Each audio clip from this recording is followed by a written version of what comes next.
My mom would be at all my sporting events. Let's say I was playing football, okay?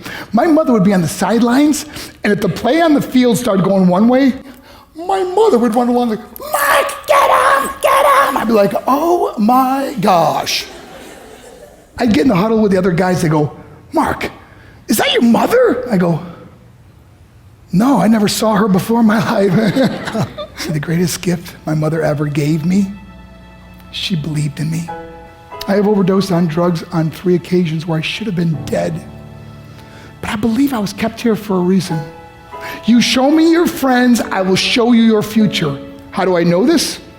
I hung out with losers, and I became the biggest loser of them all because I gave up everything I dreamt about as a little boy because of who I chose to surround myself with.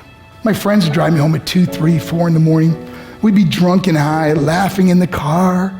We'd pull up in front of my house in New York. They go, Mark, the light's on. I go, oh man, my mother's up. See, my mom wouldn't go to bed until she knew her son was still alive.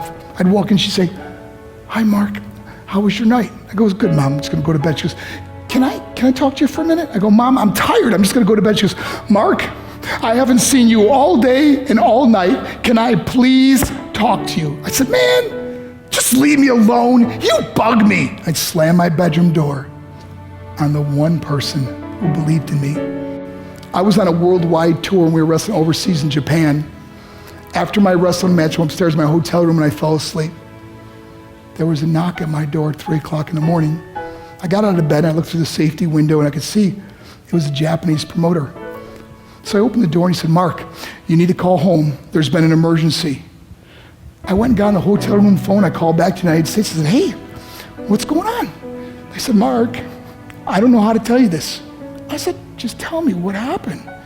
All of a sudden they started crying. They go, Mark, I can't tell you. I said, just say it. They said, Mark, your mother died. I just threw the phone down. I ran out of my hotel room. I took the elevator to the lobby, and when the doors opened up, I just ran out into the street. I mean, there was no cars, there was no people. It was 3 o'clock in the morning. And I walked down the middle of a street in Hiroshima, Japan, and I remember looking up and just saying, Mom, I am so sorry. I flew home for her funeral, and I was so nervous to walk up to her casket, so I just stood way in the back. And I kept looking from a distance. I kept thinking to myself, Mom, please wake up. Please get up. And then I finally got the nerve to walk up to her. And as I got closer, I could see my mom for the first time. I mean, she was so beautiful.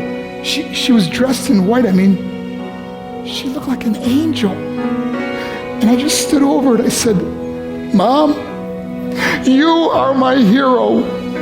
Everything I am, everything I hope to be was because of you. You loved me so much. You gave me a life. You're the only one that ever believed in me. How did I repay her? By getting drunk, by getting high, by getting stupid, by hanging out with losers. For what? All she ever wanted to do was talk to me. I wish I could talk to you now, Mom. I wish you could see what I'm doing. Why couldn't I have been a better son? We are defined by our choices. But if you surround yourself with people involved in drugs and alcohol and pills, it's a dead end. I'm not here to preach to you. I'm here to tell you I lived that life. It leads to broken hearts, broken relationships, broken dreams, and death. For what? To get high?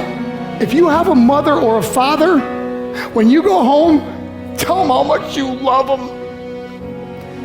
See, my whole life was about being rich and famous. I had to be a millionaire. I had to win the race. I had to win the race at the expense of my marriage, my family, my friends. For what? To be all alone in the world? I learned what is truly important, and that is how precious this gift of life is, and our families, and how quickly it can be taken away. See, I no longer live in time, I live in moments. See, it's not what's in your pocket that matters. It's what's in your heart that truly matters. Love Love is just a word until somebody comes along and gives it meaning. You're the meaning.